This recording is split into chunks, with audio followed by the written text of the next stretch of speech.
Yan, OFW po ako dito sa Czech Republic at ang masasabi ko lang sa inyo guys, no?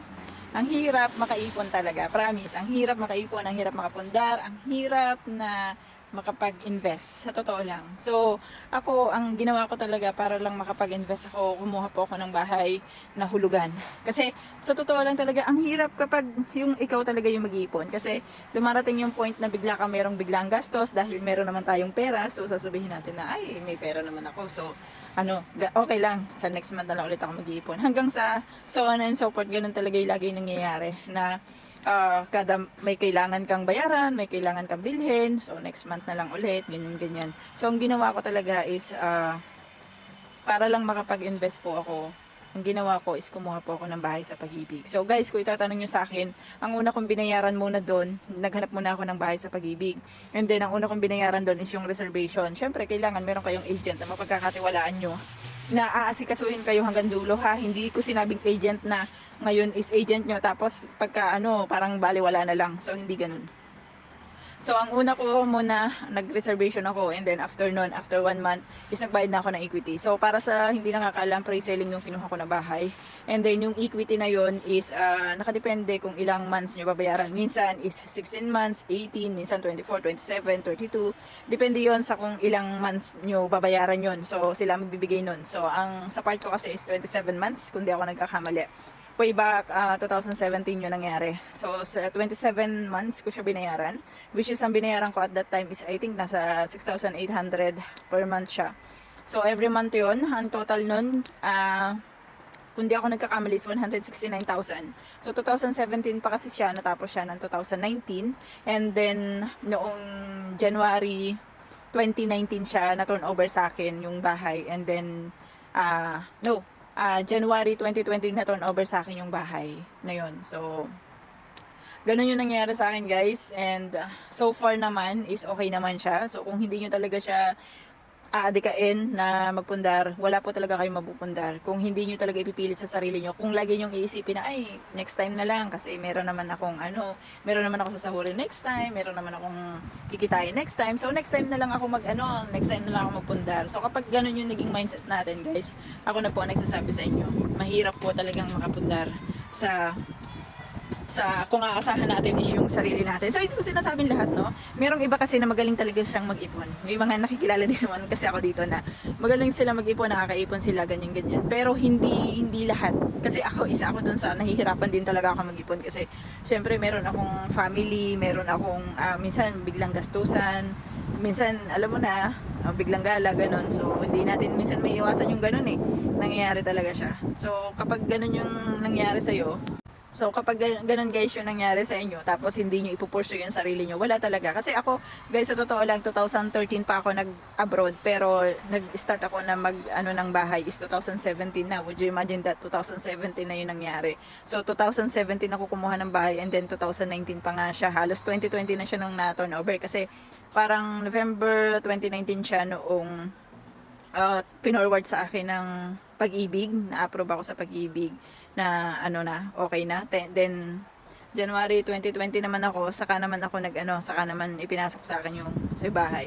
So nakuha ko siya ng January 2020. Nung nakuha ko siya guys noong 2020, ang ginawa ko sa kanya is pinaupahan ko lang siya. So ang paupa ko sa kanya is 4,200 lang at that time.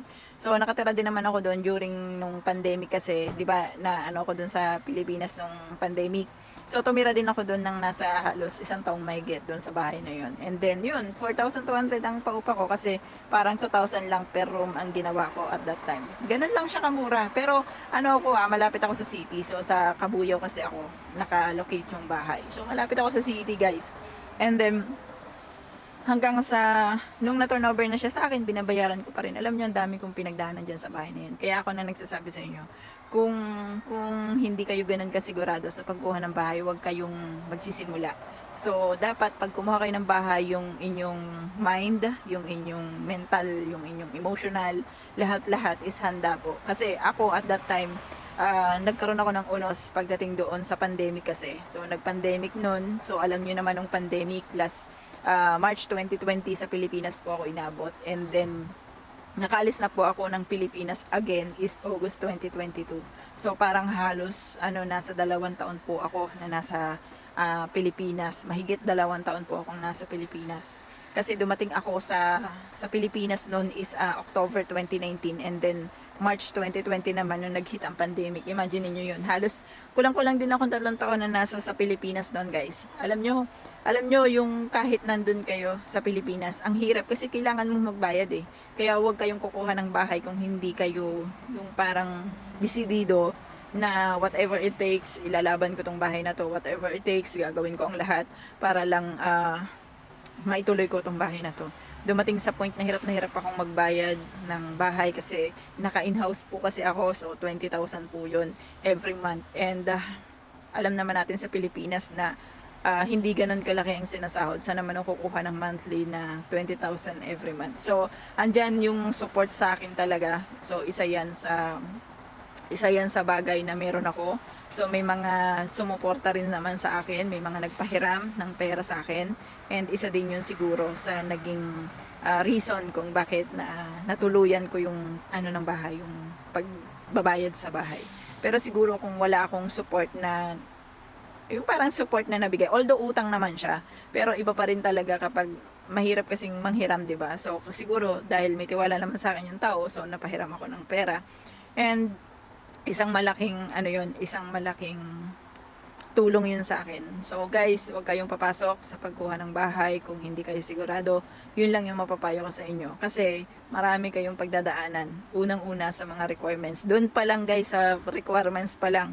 Sa pagpasok nyo pa lang, sa requirements pa lang. I-disregard na natin yung tungkol sa pera, no? Doon na agad tayo sa mga requirements. Medyo mahirap, especially kapag OFW ka. Pero kung hindi ka naman OFW at may trabaho dyan sa atin sa Pilipinas, as long as kaya mong pumasa doon sa required na sahod or required na salary mo dyan sa atin sa Pilipinas, is wala ka naman magiging problema kasi lahat ng mga documents naman is pwede mong makuha dyan sa atin sa Pilipinas. Yun nga lang kung OFW kang kagaya ko, noong time na kumuha ako, kailangan ko pang pumunta ng consultancy para humingi ng SPA doon, and then dapat is naka-consularize yung SPA na ibibigay ko. So ganun yung nangyari sa akin before. Medyo nahirapan talaga ako, and then yun nga, may SPA din ako sa Pinas, so kailangan mo talagang makisuyo sa ibang tao. Isa rin yun sa bagay na medyo mahirap kapag OFW ka. Pero kung kaya kong gawin, siguro kaya nyo rin gawin. Kung ako, kahit OFW ako, is nagawa ko, nakaya ko. So, why not na hindi nyo magagawa, di ba? So, I think kaya nyo rin yan gawin, guys. So, laban lang. So, wag kayong umasa, guys, na kung wala kayong babaguhin ngayon sa inyong buhay, is merong mababago after 5 years. So, lagi nyo tatandaan na may mababago lang or may mag-i-improve lang sa inyo kung meron kayong babaguhin sa sarili nyo. Sa ngayon, yun lang sasabi ko. Babush, lamig na. Dito ako sa Czech Republic kasi. Sa mga gusto manood pala ng vlogs ko ng Czech Republic, pwede nyo puntahan OFW Guides. So, sa lahat ng platform, meron po ako. Bye!